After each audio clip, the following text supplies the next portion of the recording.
The Fabulous 413 podcast is funded by Dean's Beans Organic Coffee, a locally based, worker-owned company committed to social and environmental responsibility, roasting fair trade, organic, shade-grown coffee since 1993. DeansBeans.com.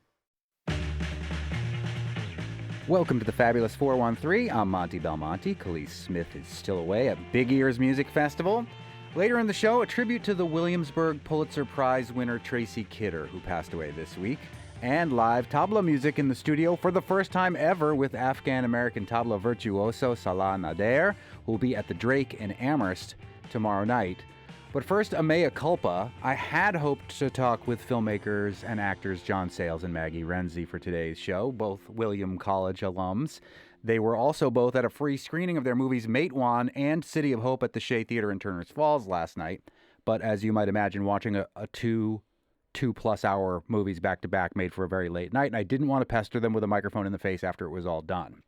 But suffice it to say that if you want to see them or spend more time with them, you have an opportunity for another wonderful evening tonight.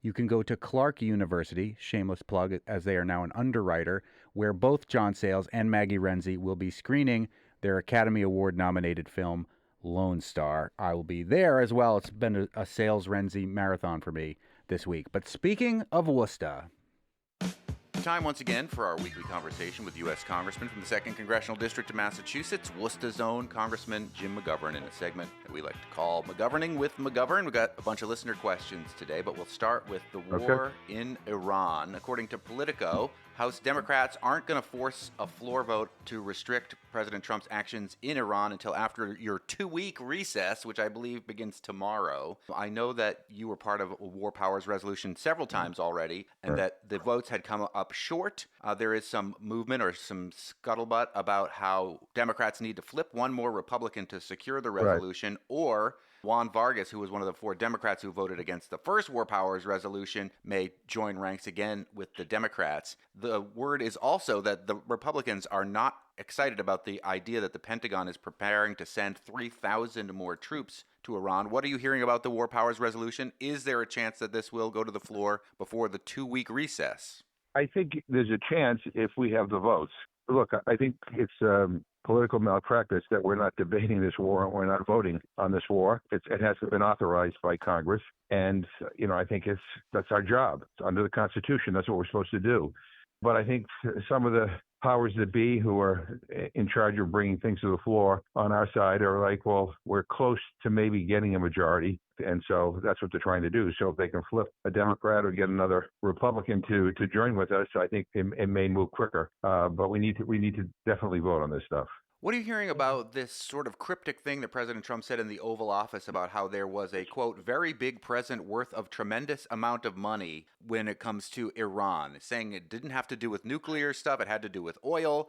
Meanwhile, author, writer, journalist Paul Krugman talking about accusations that there are insiders within the sphere of influence of Donald Trump trading on these oil futures based on what's going on in the war in Iran. Tell us what you know about this potential insider trading with Iran. I mean, I don't know anything definitive other than the fact that I wouldn't be surprised if that's the case. I mean, anything that is corrupt or that is unseemly, this administration is involved in. I mean, we have never had a more corrupt administration in our history. But the bottom line is that this is a war that is unnecessary. This is a war that is reckless. This is a war that is illegal. And as we're talking right now, I mean, the people of this country are paying over $1 billion a day for this war. We're paying that money at a time where we can't deal with issues like hunger, where we can't lower the cost of health care for people, and it is a scandal. And that really is, to me, the issue here, is that this president's priorities are all screwed up. He doesn't even know what the hell he's doing right now.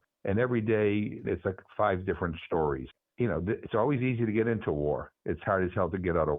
We need to figure out a way to get out of this as quickly as possible. I did hear a joke that I will share with you. That is, what's the difference between Vietnam and Iran? And the answer is Trump knew how to get out of Vietnam. Yeah, well, I think, and there's a lot of truth in that. I don't think he knows what he's doing.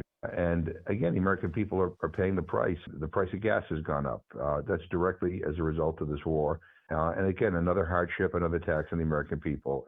A listener question from Dr. Dave Gottsagen, who regularly joins us on the March from Belchertown, says, among the other really crazy things about this war in Iran is the news that I hear that Russia is supporting Iran and sending them arms which are killing our soldiers, even as Trump is lessening sanctions on Russian oil and has pretty much abandoned Ukraine to Putin. Is anyone in Congress saying anything about this, and what do you know about any truth behind that? Yeah, well, I wouldn't be surprised. I don't know that, definitively, but Russia certainly is a bad player. I did a hearing yesterday in the Human Rights Commission, which I am the co-chair on Ukraine, but focusing in on the children of Ukraine who have been kidnapped. And there are two Russian oil companies that a report just came out that have been complicit in helping the Russian government, kidnap and basically indoctrinate these young kids.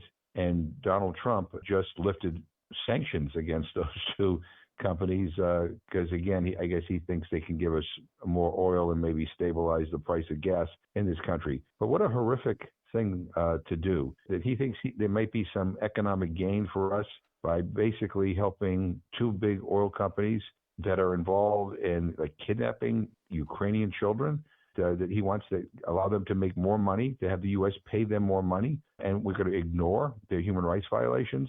I mean, Putin is an evil human being, and unfortunately, we have a president that is enamored with him. And I mean, I don't quite understand it, but I will tell you this: our being in Iran right now, and the way we're conducting ourselves in Iran and Venezuela, and the way now he's threatening to do in Cuba, it's a signal to Russia: go full steam ahead in Ukraine. You can do whatever the hell you want in Ukraine. It's a signal to China. Maybe now's the time to invade Taiwan. What Trump did, again, without even coordinating with the international community, has made the world less secure and more dangerous. So the sooner we can end this, the better. But he is setting precedents. They're going to come back and bite us in the rear end. I mean, I'm telling you this.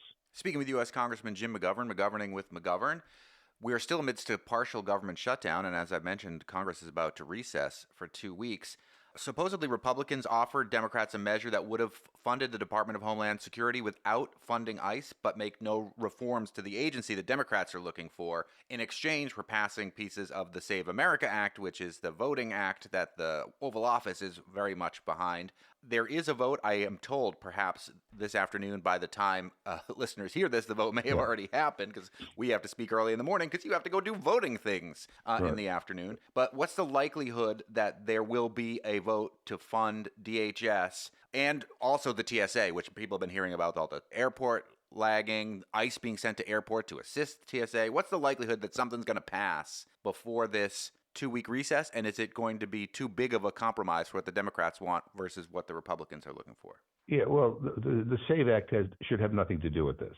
We can't vote for the SAVE Act. That's about suppressing the vote. That's about denying people the ability to participate in elections. So I get, that may be a Republican, priority. It's certainly not ours. We have given the Republicans, a way out of this. Senate Majority Leader, Republican John Thune, and Republican John Kennedy from Louisiana, seem to be okay with it, which is we fund everything except ICE and CBP, and they just get this done. Trump turned that down because he's obsessed with the SAVE Act. He's obsessed with having a fight. But that's the way we can do that. I tried in the Rules Committee to bring up a separate bill that would, fund TSA. The Republicans turned that down. But here's the deal. For those who wonder why we can't be more generous to ICE and CBP, first of all, in the big ugly bill, the bill in which they gave billionaires tax cuts and cut Medicaid by $1 trillion and cut SNAP by $200 billion, they slipped in a provision to provide tens of billions of dollars to ICE and CBP. ICE has more money than most countries in the world spend on their military in a year. So ICE has more than enough money, unfortunately. I wish we'd go back and claw that back. So the idea that this is all about giving ICE more money, and the reforms we're talking about are like, don't deport U.S. citizens. If you're going to break down my door, you ought to have a judicial warrant. If you're going to take me and push me in a car and take me away someplace, you have to identify yourself and who you're with. I mean, I'm sorry, are those radical ideas? I mean, it just seems common sense. And I think most people, by the way, not just Democrats, but independents and Republicans, and many Republicans agree with that. But the idea that ICE can be this secretive paramilitary unit, can do whatever the hell they want to do. I mean, they have detained off-duty police officers in this country. They've killed people. They continue to violate the civil rights of U.S. citizens. They gassed a school in Minneapolis. I mean, come on. I mean, what the hell is going on here? So, yeah, we want to fund everything except ICE and CBP right now. If you want to have a conversation about giving them more funding on top of what they already have, then there needs to be some real reforms. And CBP is Customs and Border Protection, not to be confused Correct. with the Corporation for Public Broadcasting, which That's right. did have which its we money do like. did have its money clawed back and now no longer exists. Yeah, right. That's right. More with Congressman Jim McGovern on the way, where we'll hear about the potential of ICE at polling places and hear if or where he'll be this Saturday for the No Kings rallies. And later, a tribute to the late Pulitzer Prize-winning writer Tracy Kidder, who passed away this week, and live tabla music in the studio with Salah Nader. You're listening to the Fabulous 413 on 88.5 NEPM. Speaking with U.S. Congressman Jim McGovern, McGoverning with McGovern. Listener question from Ann in Munson.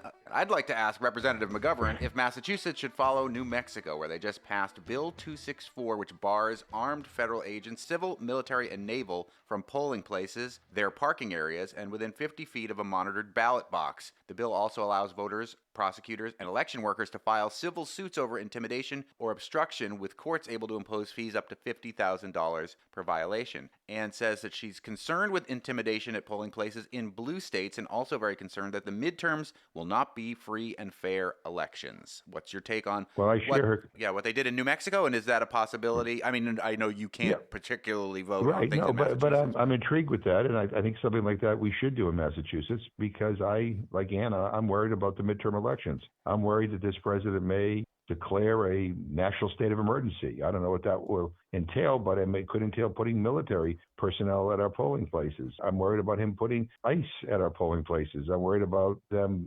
unlawfully demanding more identification from voters going to vote or questioning voters on their way to the polling places. I mean, already we see what they're doing with the Supreme Court, trying to make it so that if you vote by mail, and even if your ballot is postmarked on election day or before, if it doesn't arrive at the polling place on the day of election and they don't count it that day, then your vote is invalid. I mean, they are taking steps, again, to lessen the power of people in this country.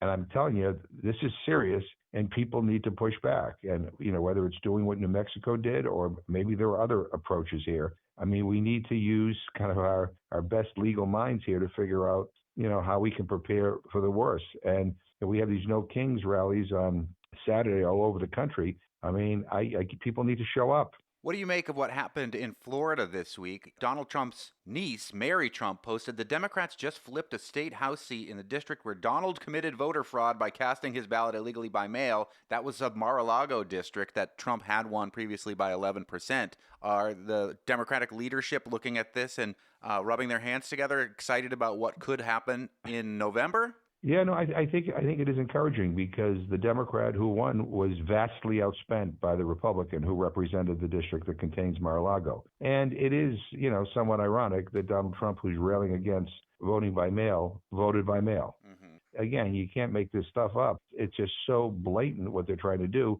But in that district, and there's a district in Tampa that Democrats unexpectedly won, Republican turnout was high.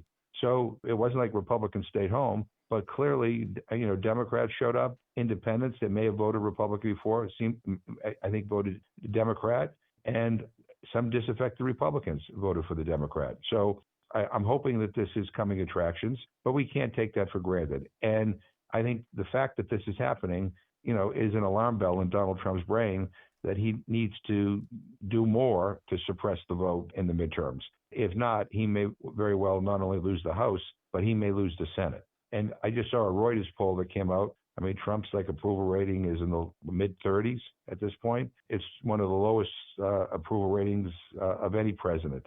Speaking with U.S. Congressman Jim McGovern, McGoverning with McGovern, a question from Robbie Armenti in West Hampton. When you talk with Jim McGovern on Thursday, ask him if he would sign the Stronger Communities Through Better Transit Act as soon as possible. They're waiting for only 2 more signatures, and they know he supports it. They're focusing on Western mass transportation right now, and it would be really helpful, especially for those of us who are getting older and have disabilities. What do you know about the Stronger Communities Through Better Transit Act, and are you, like Robbie asks, willing to support it? Yeah, I am. I'm surprised I'm not on it, but I will look into it today. I hadn't heard about it either. It is a federal bill. I thought maybe because it was focusing on Western Mass that it was a state bill, but no, it is HR 3449, Stronger Communities Through Better Transit. The sponsor is Representative Henry Johnson of Georgia. It deals with the Department of Transportation establishing a grant program to support operating projects for public transportation and related service improvements. So that's something that I do think they've been working hard on Beacon Hill for Western Mass for. But if there's some federal support that can happen, I'm sure that the people of the hill towns in Western Mass will be appreciative. I will get on it immediately. You did mention the No Kings Day rally. I happened to be at Clark University in Worcester on the weekend of the last No Kings rally and saw you speaking there. Are you making plans for No Kings rallies on Saturday anywhere within your district? I am. There's a bunch of them. I'll probably be more in central Massachusetts because they're all around the same time, and I could hit more in that area. But I will be. I think I'm going to be at 4 of them, but they'll probably be more like in central Mass. But I know there'll be great attendance in Western Mass, and I think the weather looks good for that day. And when I think of these rallies, I think of my late colleague John Lewis, who urged us all to make some good trouble. Showing up at these rallies is making good trouble. Before I ask the final question, this is a personal question because I am going back to Clark University likely this evening to go see the filmmaker John Sayles and Maggie Renzi in a screening of the film Lone Star at Clark University. Shameless plug. Wow. Where should I go after that to hang out in Worcester that's cool, especially if I may have a 12 and 18-year-old with me? Oh boy, where did you go last time? Did you go to? I'm trying to think of like cool. I'm older now, so I don't not really that cool. know what. There's nothing I love more than a dive bar. I'll tell you that. But you need to be able to get kids. I went to the Boynton last time. Yeah, the Boynton's great. If you're in for a good diner, the Boulevard Diner, on Shrewsbury Street. There are great restaurants on Shrewsbury Street as well. I mean, there's a lot in Worcester that.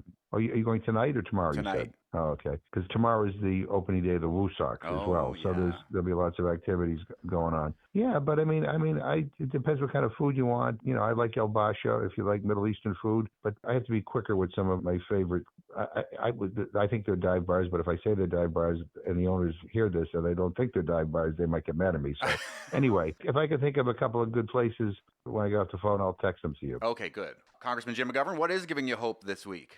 Look, I had a lot of people come down to Washington this week, and yesterday I met with the Massachusetts Bar Association. And I'm not a lawyer, but I really appreciate lawyers, especially now when our civil liberties are under attack. And they came down to Washington. All of them are very busy, and many of them are members of very prominent law firms all throughout the state. But they came down to Washington, advocating for additional monies, for legal aid and for protection for a lot of our judges. Bottom line is we're living in an era now where judges, including a lot of federal judges who make decisions that this administration doesn't like, come under threat.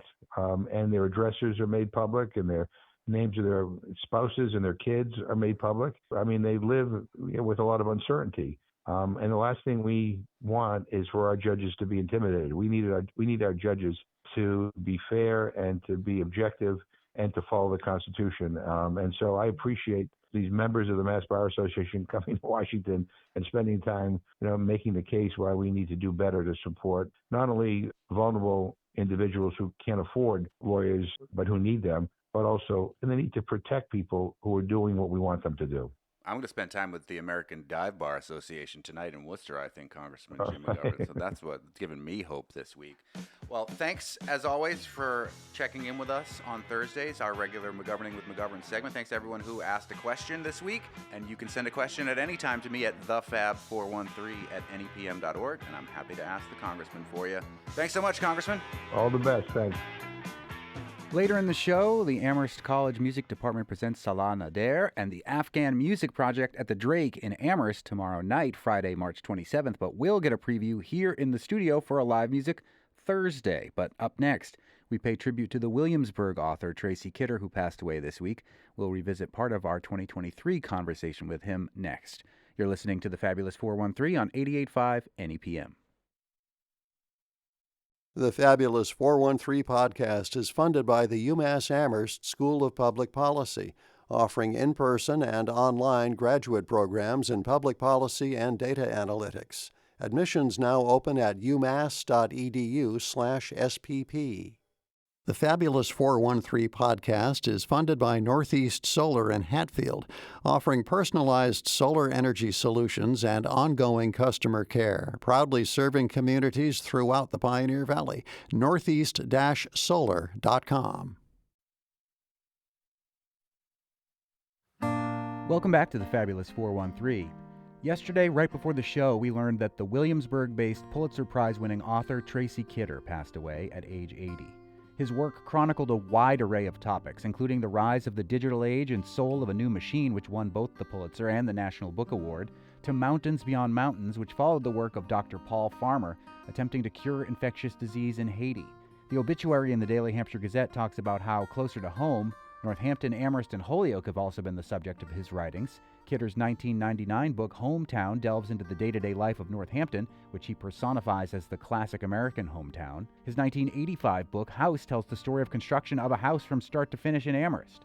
His work also brought him inside the classroom of Holyoke's Kelly Elementary School for his 1989 book, Among School Children.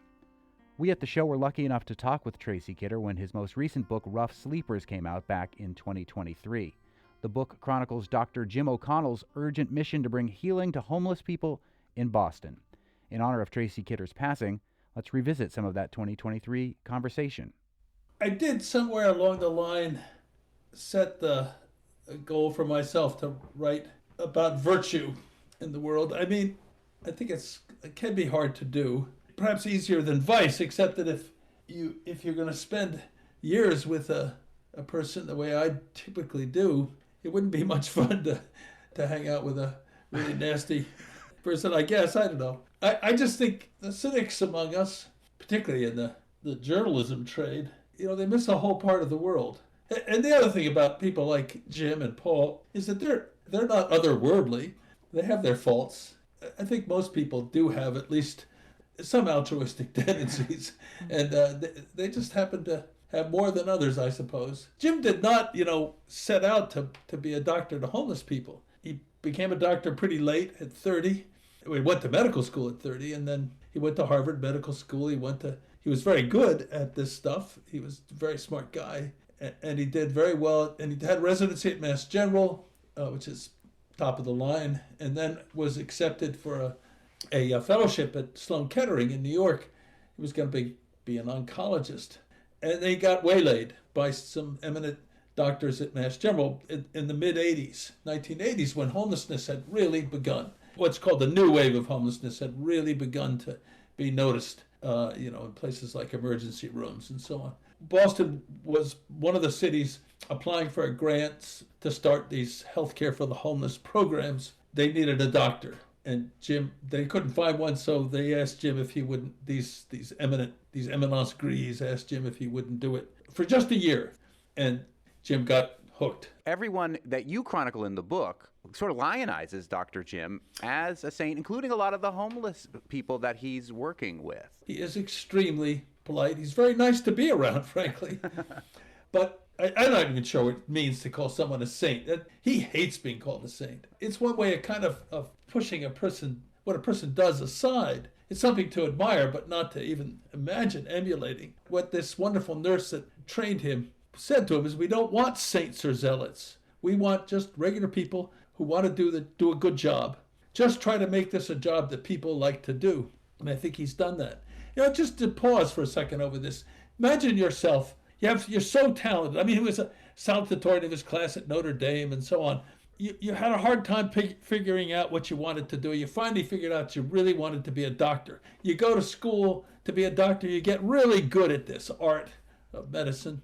And then you're handed a bunch of patients who need you more than anyone else in the city where you're working. No one else needs doctors like they do. And you're able to provide that, along with your colleagues, to invent a whole system for providing medicine. That's probably better medicine, by the way, than the middle class gets in Boston. And they're tremendously grateful for it. It sounds like a pretty good job to me. Yeah. I don't know. I don't think it requires a saint to do it.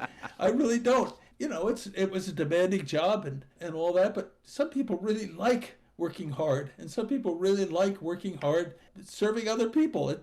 I suppose ultimately that's a selfish act. It makes you feel good. But I just think the saintly stuff is nonsense. Now, there's a big difference. He and Paul Farmer were friends, by the way. Wow. Well, Paul was younger, but they sometimes were on panels together. And Paul would say, poor Jim, he never got more than a mile away from where he went to medical school. And then Paul would add, but he deals with the same things I see in Haiti. Yeah. Rwanda, Peru, you name it. Paul Farmer, born in North Adams, I believe, right? Yes, he was. Yeah, so there's a connection there, too.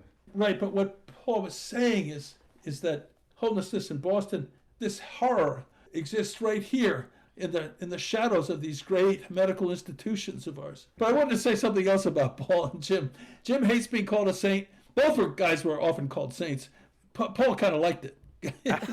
Paul has passed away, so I do I hope that he has found his sainthood. We're revisiting our 2023 conversation with the late Tracy Kidder, who passed away yesterday. We were speaking to him about his book, Rough Sleepers, which tells the story of Dr. Jim O'Connell's urgent mission to bring healing to homeless people in Boston. I think that you've done a really good job of simplifying something that is a pretty complicated problem into some base components.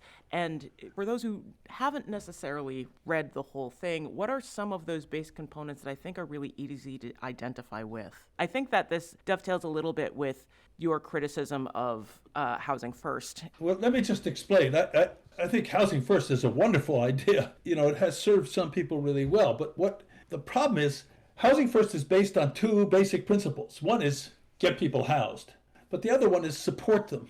Homeless people in America represent a huge spectrum. There are many people who just need housing and would do just fine as long as the housing is decently situated. Bad housing can be lethal too. Yes. And we know that from that wonderful study, that awful study that was done in Boston some time ago, where, if you go from one subway station in Charles Street to the subway station in Mattapan, if you take those regions, you lose about 30 years of life expectancy. But I guess what I'm saying is that with decent housing, most people who experience homelessness at some time or other during a period of a year would do fine, probably. But there's this group of chronically homeless people, and especially those who choose to sleep outside, a very small group in Boston, but a very endangered group, and a very large group in most other locales.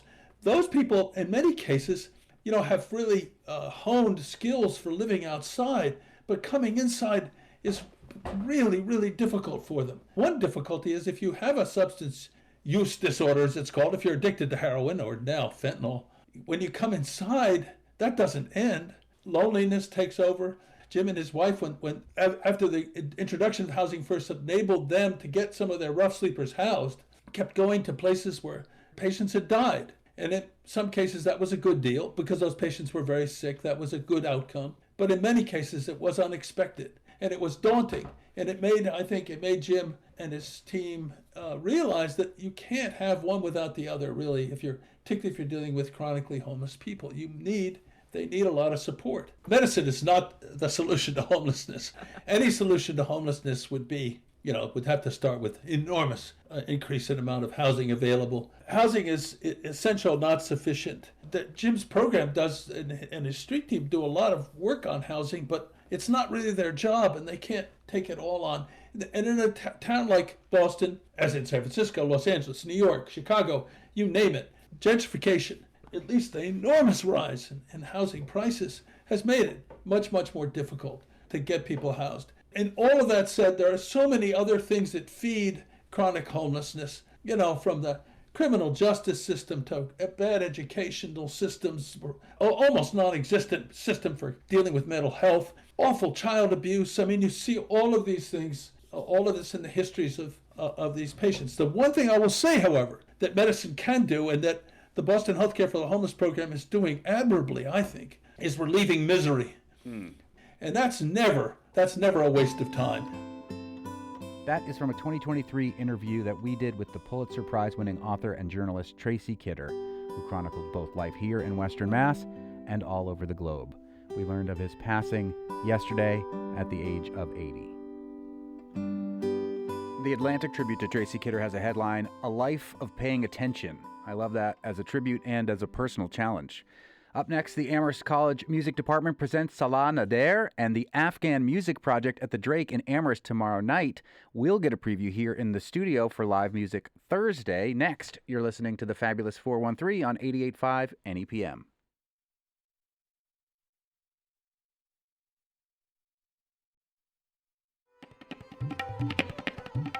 Welcome back to the Fabulous 413. This is the first interview I've ever done from the floor of the Star Studio here at NEPM in Springfield, and it is the first time we have Tabla in the studio. The Amherst College Music Department presents Salah Nader and the Afghan Music Project at the Drake in Amherst tomorrow night, Friday, March 27th. Salah Nader was born in Hamburg, Germany in 1981 to Afghan parents who were forced to flee their home during the Russian-Afghan War. Nader was just 5 years old when his family settled in the San Francisco Bay Area. At the age of 7, he began studying with the legendary tabla virtuoso Ustad Zakir Hussain. Nader already played tabla and was familiar with the basic rhythms of Afghan and Indian folk and pop music. He began classical training early, first concentrating on the spoken rhythmic language of North Indian percussion. Nader began his professional career accompanying world-renowned classical musicians from South Asia during their visits to San Francisco, and was during this period in Salah's life when he became an official disciple of the two-time Grammy Award-winning artist Zakir Hussain. Salah Nader has toured extensively with the National Endowment for the Arts jazz master Stanley Clarke, appeared on Broadway with The Kite Runner, and took part in a series of recordings of the music of Afghanistan and Central Asia sponsored by Aga Khan Music Initiative for the Smithsonian Folkways label. In a time when music has been banned in Afghanistan, the music of these master musicians serves as a powerful reminder of the resilience and importance of preserving cultural heritage. Salah Nader will bring the Afghan Music Project to the Drake tomorrow night, and is here on the floor of our studios in Springfield on a carpet that we've borrowed from Vanessa from upstairs. Thank you, Vanessa. Thank you for bringing the tabla to the studio. This You're is most amazing. Welcome. Well, it's opening day, and I see the Red Sox colors in full effect. I was about to wear my Oakland A's jacket. I'm glad that you're an Oakland A's fan, not a Los Angeles Angels fan, which is the worst named team in all of sports. It translates to the Angels. Right. It's the Angels. That's what it is. The Los Angeles. Yeah, anyway. Go Los Doyers. Yes, and I did take my shoes off, so it feels very Mr. Rogers, and I do have Red Sox on. Smells nice in here. And you are a baseball fan, but maybe we'll get. Let's start there. You could have been potentially a professional baseball player. Single A, a little bit of Al Bundy, Polk High legend, baseball legend, but cricket's huge in Afghanistan. Yeah. And the national cricket team's doing actually very well. And naturally, growing up in the Bay Area, watching the Giants and A's, I played a bit in shortstop and catcher, and it was fun. And you were thinking about potentially pursuing a career in baseball until Zakir Hussain kind of entered the picture and took you under his wing. Is that true? He was in the picture. I was blessed to have him in the picture since I was a second grader. Yeah, and wow. so once I was in high school, college years, we had one of our rare sit-downs and talks, and he said, look, baseball's cool, and you're doing well and all that, but, tabla is really your calling, I think, and you should really think this through, and I'm glad he said what he said, because I absolutely adore and love this instrument, this tradition, and everything he imparted and shared with me. And I still love baseball. I go out and I catch Dodgers playoff games. Nice. But, what a team. Yeah, I just kind of wear my A's hat and sink into the seat. You brought the tabla into the studio today. Yeah. Introduce us to your drums. So this is Harry and Sally. Is that really what you call them? No. Oh. No. But yeah, this is the tabla. And what's interesting is this is the tabla, so the drum that's on my left hand. And what's rare about me is I am a southpaw tabla player. So Zakirji was like, "Oh, you're a lefty." Usually the bayan or the bass drum is on the opposite side.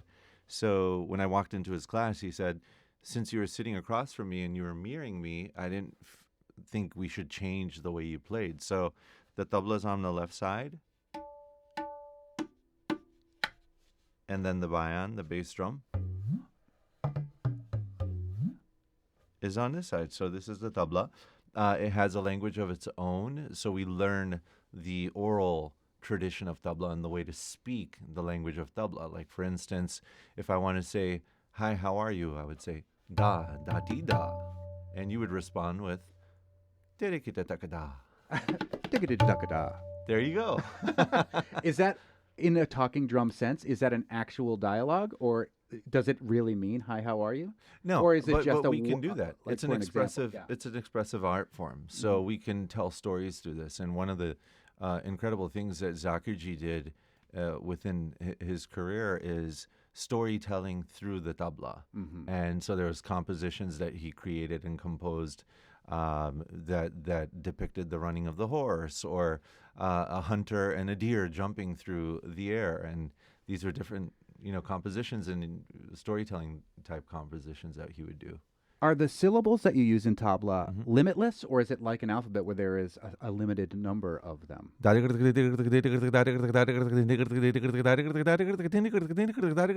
did you say? So yeah, that's a rela, and it can just keep going for as long as you want. But yeah, limitless in the sense that it's got its letters, its alphabet, its grammar, and its poetry as well. So, for instance, we have something called kaida. A kaida means a composition with rules, and a kaida is similar to a poem because it has various stanzas. So there's a theme kaida, which would be like datete datete dada tete dagetinakina tatete datete dada tete dagedinakina. Now, if I created a variation based on that theme, I would do datete datete dada datete datete dada datete datete dada tete dagetinakina. So it would end with dagetinakina. So a rhyme is created.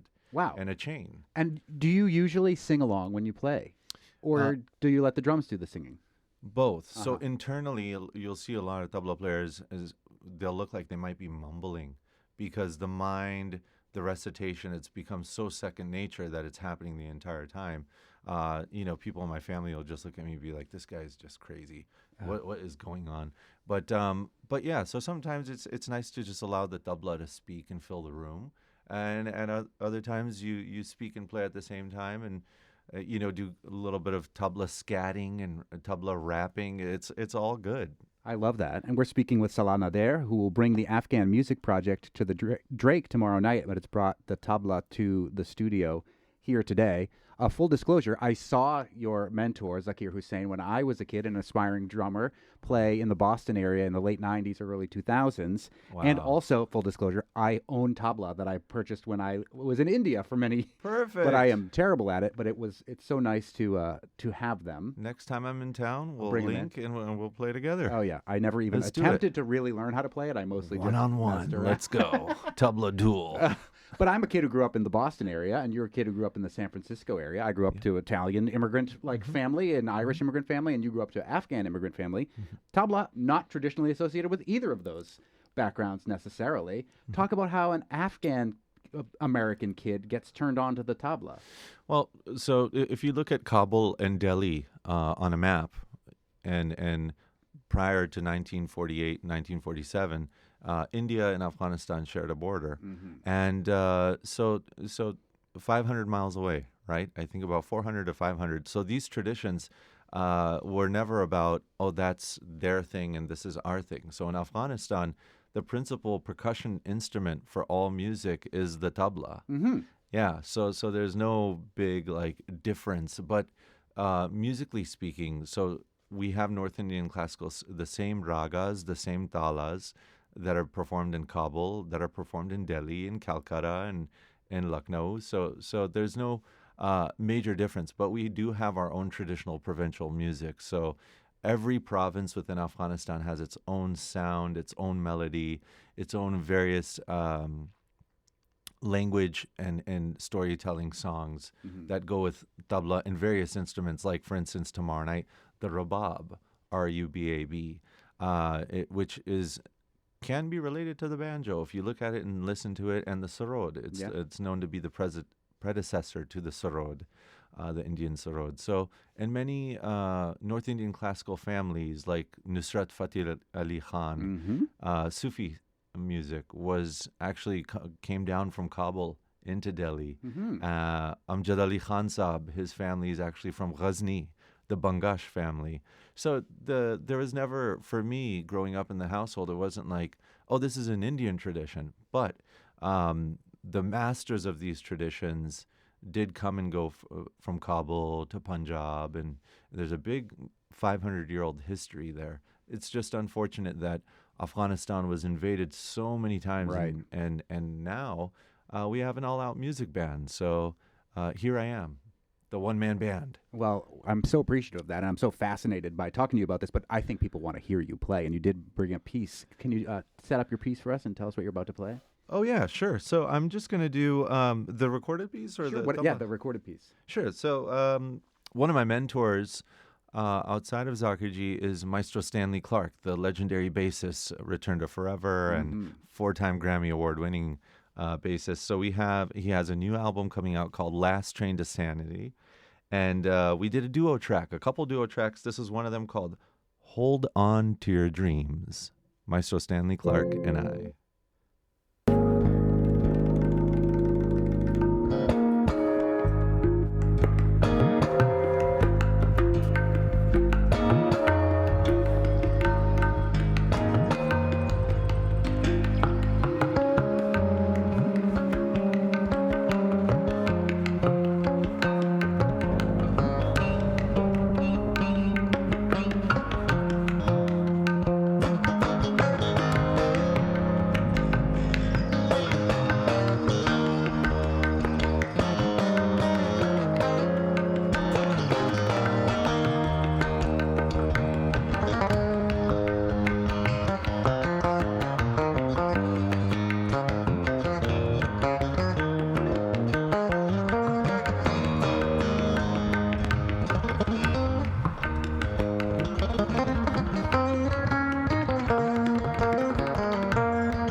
That is unbelievable. That is the bassist Stanley Clark and Salah Nader, who joins us live in studio. Salah Nader on the very percussive percussion, playing the tabla along with the very percussive bass of Stanley Clark. It's like two great tastes that taste great together. Oh my gosh, especially him, man. It's been such a blessing to have him in my life as a guiding light, as a mentor, as someone who has taken under his wings so many young artists and given us a chance to share his platform, which is just incredible.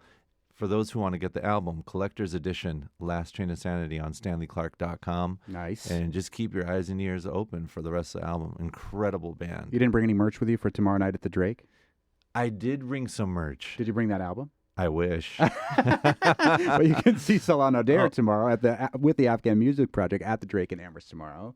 Let's do what you want to do here live in studio, too, before we run out of time and I get to Gabby asking you more questions about Zakir Hussain and other things that I love. So you mentioned Zakirji's composition playing and storytelling composition. So da din din na da din din na da din din na da din na di da gen na da din na da da da da da. Gina da da gina gina da da da gina da da gina gina da gina da da gina gina gina da da gina da da gina gina da gina da da gina gina da da gina da da gina gina da da da gina da gina gina da gina da gina gina da gina da gina da gina gina da gina da gina da da gina gina da gina da gina da gina da gina da gina da da gina da gina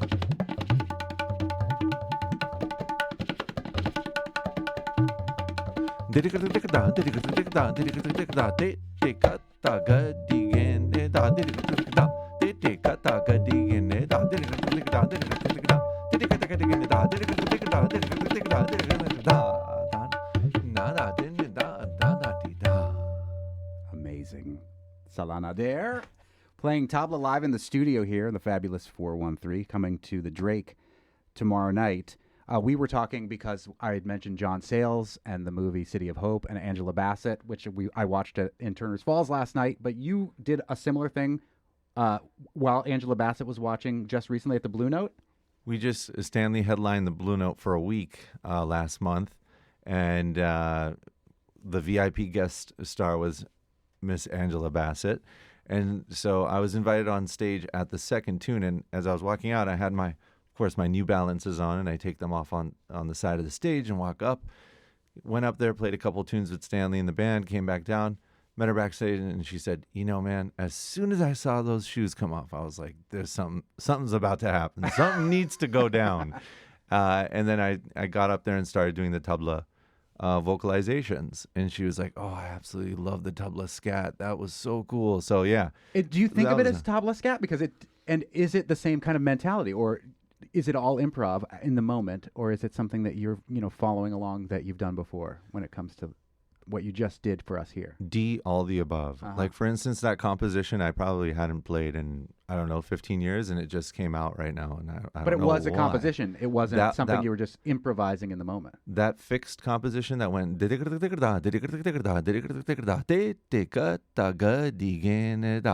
that's been handed down from master to student for hundreds of years. I love that. Now the that is improvisational. And so yeah, we do a little bit of it all, and I kind of go with the feeling as a jazz artist would. The thing I want to mention before we run out of time here is you are like the Lin-Manuel Miranda of Tabla on Broadway, because did you both help create the Kite Runner for Broadway and perform in the Kite Runner for Broadway? It is crazy. The fact that Broadway is, they said once the run ends is when you really miss it. And that's true. Now when I walk through Times Square and I'm just like, that used to be my office right down there, 150 shows in a row. That's 8 incredible. shows a week. 150 shows in a row. And I would sit like this. Yeah, we are sitting crisscross applesauce on the floor, if you missed the beginning of it, with our shoes off on a carpet, surrounded by Tabla with Salana Dare. But that's an incredible opportunity to, it's a book, it's a movie, people are very familiar with it, but then to bring it all the way to Broadway and then be on stage for Broadway, right? One of the greatest things that Zakirji mentioned to me after I did that run was, this is the first time that tabla has been introduced on Broadway, and you created this lane. So keep it up. And I think that was probably one of my greatest honors to receive from him in my life. It's also incredible because you saw a performance of his when you were young and said, that's my guru, that's my master, and pursued and found an opportunity as a very, very young person to receive his mentorship. My grandfather had a VHS tape and all these various concerts on VHS. And there was one in particular, Stuttgart Jazz Festival, where Zakirji was wearing a green. I still remember what he was wearing because as a kid, you run up to the TV and you're like, kind of bouncing around, like getting all excited. And I'm like, I want to meet him. And I had that moment where it was like, he is my superhero. And so a family relative was like, he's teaching right down the road in Berkeley. Wow. And I'm like, I ran upstairs, ran back down. I tucked my Perron, like traditional shirt, under my jeans, and I said, I'm ready to go. 80s kid, right? They're like, no, this is a summer thing. So he taught June, July, August, twice a week for 3 months at that time. And you then were mentored by him, taken under his wing, and are now bringing the tabla to Broadway and beyond, as well as the Drake in Amherst tomorrow night. It's the Afghan Music Project with Salah Nader. Thank you so much. My pleasure, and I should mention that Qureshi Roya is going to join me on the rabab, an incredible rababist, and I hope you all make it out. I look forward to performing for you all. Tomorrow on the Fabulous 413, we'll kick off the Back Porch Music Festival in Northampton as we broadcast live from the Iron Horse with more musical guests. It's live music all this week. We'll have Sally from Sally Baby Silver Dollars. We'll have Willie Carlisle. We'll have Olive Klug and the Faux Pas. And you can join us for free if you want to come tomorrow afternoon between 3 and 4. Just shoot us an email, thefab413@nepm.org. This is Olive Klug. I'm Monty Belmonte. We'll see you tomorrow on the Fabulous 413.